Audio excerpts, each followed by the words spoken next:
Adhering to the ideas in this video does not assure you in any way of being awarded a grant from the Maine Arts Commission. This video is a brief overview of the webinar we hosted speaking with 3 of our grant reviewers. It's intended to give you some ideas on the grant process here at the Maine Arts Commission and how to tell the most compelling story for your grant applications. For a review process, we enlist people in the arts and cultural community like our panel here in this video.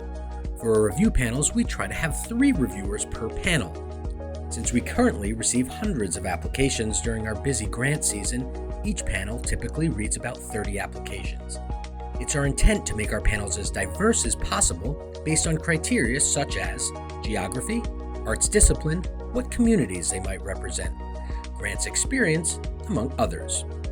Once panels are established, each panelist reads all the applications.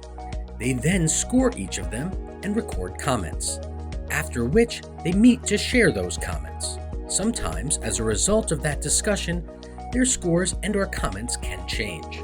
All of these reviews are done via Zoom and are open to the public live or via recording.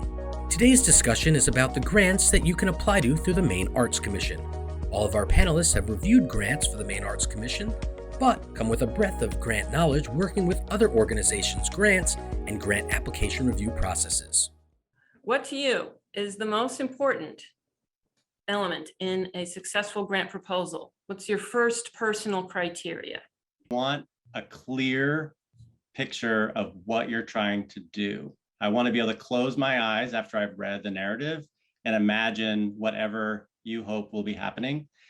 And it sounds so obvious, but I would say there's a healthy portion of grants that I've read that are abstract, or they just lack like kind of specific details, and I can't fill it in. There needs to be a clarity throughout the entire proposal, where like what's being said in the narrative maps perfectly onto what's being said in the budget, maps perfectly with whatever the supplemental materials are, and that all maps with where there's a community need or why your project is special and compelling and why it's the right time to do it. The way that the proposed project or the organization, if it's a general operating support, is trying to respond to the needs of the communities that they're serving. I also get really excited if there's collaboration with the communities that the organization or that the project is serving. When I'm looking at a grant application, I tend to check out the mission, look at the narrative before I look at the budget, before I look at a timeline or anything like that. So what's more important? Merit, showing a proven track record, or need, addressing something new? I don't think that is that there's a clear answer to that one. And I think in the specific case of Maine Arts Commission, where there's like a panel of peers really reviewing the application, different types of applications are going to speak to different reviewers. And as long as you're checking all the boxes of like, this has a clear budget, it has a clear narrative, there's some kind of need being demonstrated, as long as the basics are fulfilled, anything above and beyond that, wow, this person has a really unbelievable history of work, or wow, this person is really fresh and they're striking out in this really raw, brave way. Some of that's going to be up to the discretion of the individual reviewer. And that's why I feel some relief as a reviewer that I know my scores are going to be batched with other reviewers, and some of them will feel exactly the same way I do. And some of them, there's a little bit of that subjectivity, and it kind of, I hope, comes out in the wash. What I'm looking for is, I want to believe that the applicant can do what they're proposing. And so it's not always necessary that they've done that thing before. Sometimes it's exciting if they haven't done that thing before, but I'm looking for some supporting evidence, I guess, that it's really exciting to support artists trying new directions and making new things and experimenting, but you want to feel like there's some kind of history that has gotten them to the point where they're taking that next step. A thoroughly detailed budget strengthen a proposal. I like a clear budget. It does that, which does not necessarily mean a detailed budget. And I like a budget that feels equitable in the context. Grant form, it's a pretty good level of detail. You might want to add a little bit. And I think you don't have to be bound by the categories that are there, and you don't have to fill in each of those categories. I've seen grant applications that give me 4 pages of materials, like down to how much the markers are going to cost and how much all of the different things are. And nobody needs that. We can have faith in your shopping ability, right? The reviewers were looking at my budget. They said, no questions.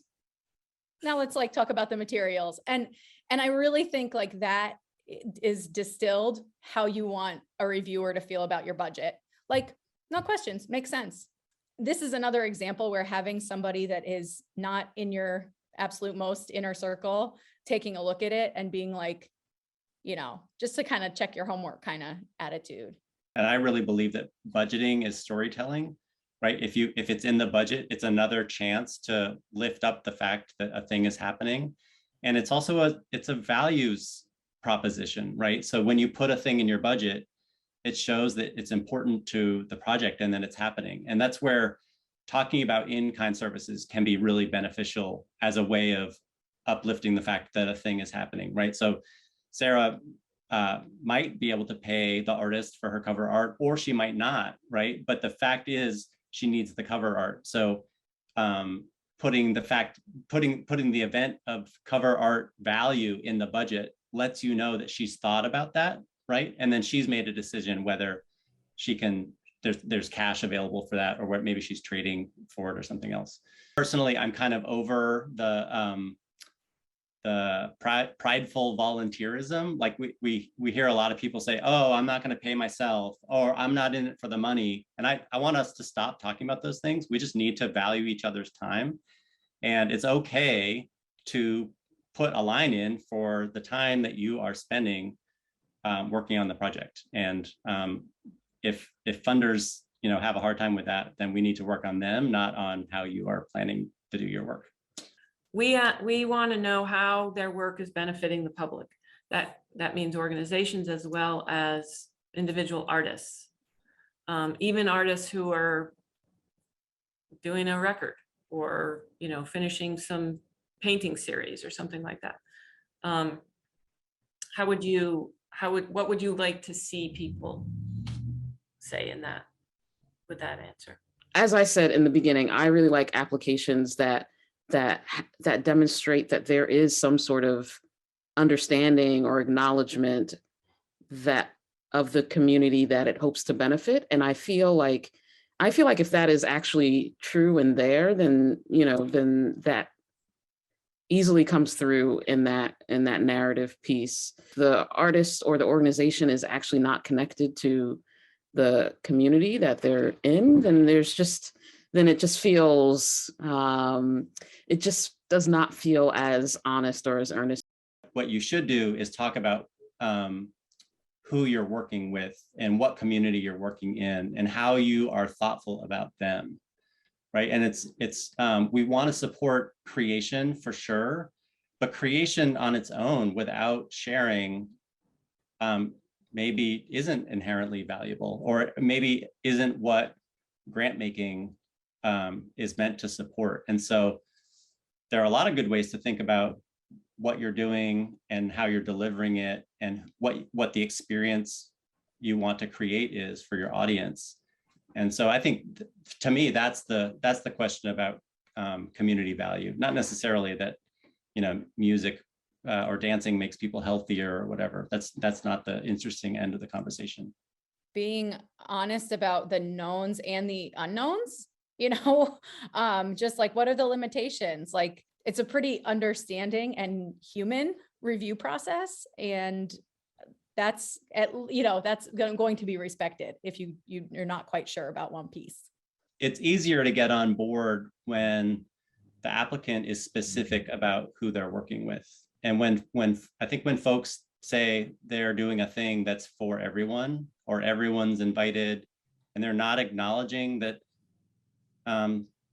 the world of art making and art sharing is really fraught with different kinds of privilege and access, and we might aspire to reach everyone, but often we don't, and many times we're not actually trying to reach everyone, and that can be okay. You can be specific about who you're trying to work with, but you need to own who you're trying to work with and then communicate that.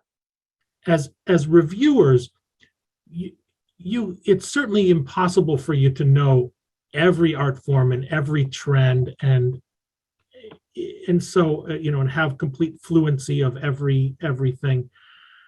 How much should the applicant expect, or how should the applicant expect that a reviewer who maybe doesn't know as much about that art form, that specific art form, how much should they put? How much explanation? Where do you find that level between somebody treating you like you know nothing, or treating you like you're an expert in, whatever, encaustic art? You can assume the reviewers are folks that respect that your art is being created and that it has some value because it's a creation that you believe in, and it's going to be respected on that level. That said, if there are some details about how the benefits of this particular arts education program in the community and the school system is reporting that XYZ results are coming, it's like, please educate me on that. I don't know about that. And, just the ability to tell that story really compellingly is going to strengthen this application and every other application that you make. I don't think that you need to worry about potentially talking down to your the grant reviewers. I think if you tell them something they already know, it's okay. Like, it'll be okay. It's the important thing is for you to be as clear as you can be. If it includes sharing something that you think somebody else may already know, to me, that's okay. How does an individual artist go about showing their community engagement? You need to think about what do you want someone's experience to be when they're intersecting with whatever it is you do, right? And I think that's a thing some artists don't want to think about, to be honest. They just want to make, right? And I think artists who are successful in getting support do take a minute and think about that question, and have a conscientiousness about how the intersection works and what it means for somebody. And do you have an idea about how you want your audience to feel, right? Or are you going for a joyful experience? Are you going to make it, is it contemplative? Do you want to make them think about a thing? Do you want them to take action politically after you're done? Again, there's no one, I don't think there's a better answer or worse answer. What we're looking for when we're reading your application is, have you thought about it? And are you clear with yourself about those intentions? And if you're not yet, it's going to be hard for you to meet those goals, I think. Songwriting wisdom is also applicable for grant writing, and it's say it true, say it plain, keep it short. I've never heard of anyone figuring this stuff out by themselves. You always need help. You have to ask people for help along the way, and don't be shy about that. Yes, we are absolutely, we are all staff here at the Maine Arts Commission are happy to help people think through proposals, look at proposals, help you dissect them afterwards when you didn't get funding. We're absolutely here to help with that. I would encourage folks to sign up to be a reviewer. I feel like it really helps you, and in the end, it helps you and be a better grant writer. Go forth, write some awesome grant proposals, and hopefully they'll get funded.